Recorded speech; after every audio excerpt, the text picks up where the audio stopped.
Splendid, where I review Walt Disney World rides and attractions. Today I'm going to be reviewing one of my all-time favorite attractions at Disney World, Mickey's PhilharMagic. PhilharMagic opened on October 8th, 2003 in the Magic Kingdom and features a collaboration between the Disney Imagineers and Walt Disney Feature Animation. It's one of just a handful of attractions to feature this collaboration, the most famous of which is Fantasmic at Hollywood Studios. PhilharMagic also features the work of legendary Disney animators Glenn Keane and Nick Ranieri, who returned to animate their characters Ariel and Lumiere respectively from their 2D forms into 3D models. The attraction is a 4D theater show along the same vein as It's Tough to Be a Bug, Honey, We Shrunk the Audience, and Muppet Vision 3D. PhilharMagic takes you through a concert that Mickey is going to be conducting. And as you're entering the theater, stage manager Goofy realizes that nobody can find Donald. As Mickey goes to look for him, he gives one instruction: don't touch his sorcerer hat. Of course, Donald doesn't listen, and in the ensuing chaos, we're taken through a Disney medley of classic films such as The Little Mermaid, Fantasia, Peter Pan, and The Lion King, as Donald frantically tries to get Mickey's hat back. So the pros? It's nostalgic.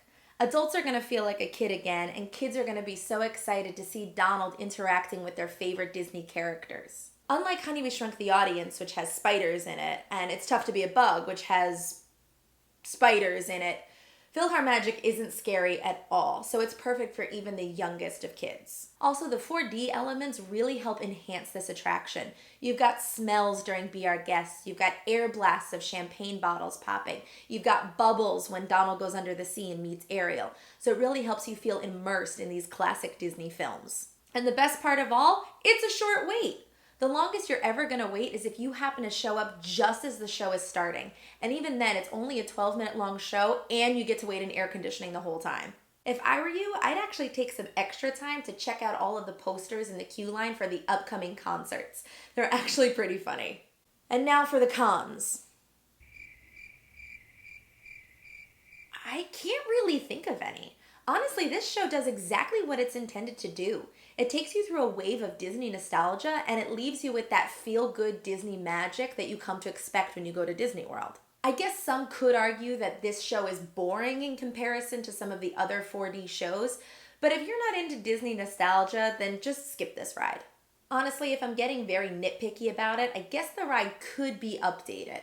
The most recent Disney film featured is The Lion King, which came out in 1994.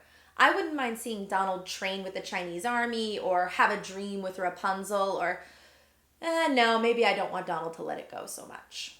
My overall opinion is that this is a must-see for any Disney vacation. It just hits you with all of the feels that you want to feel on a Disney trip. I would give Mickey's PhilharMagic 9 out of 10 broomsticks because I ride this ride an average of 10 times a trip and I cry on almost every single one of them. Seriously, I love this show. Go see this show. Go see it 1,000,000 times. I'm terrified that the wait line is so short that they're going to close it. Seriously, go on Mickey's PhilharMagic. So if you've ever seen Mickey's PhilharMagic, what's your favorite interaction between Donald and a Disney character? My personal favorite is when Jasmine puts the hat on Donald's head. Yeah, that's one of the moments that I cry. If you like my reviews, feel free to like, comment, subscribe, all that fun stuff. And check back every Thursday for another Shining, Shimmering, Splendid review. Why is the ride 9 out of 10 broomsticks? Because you see it like 10 times, and you cry every time.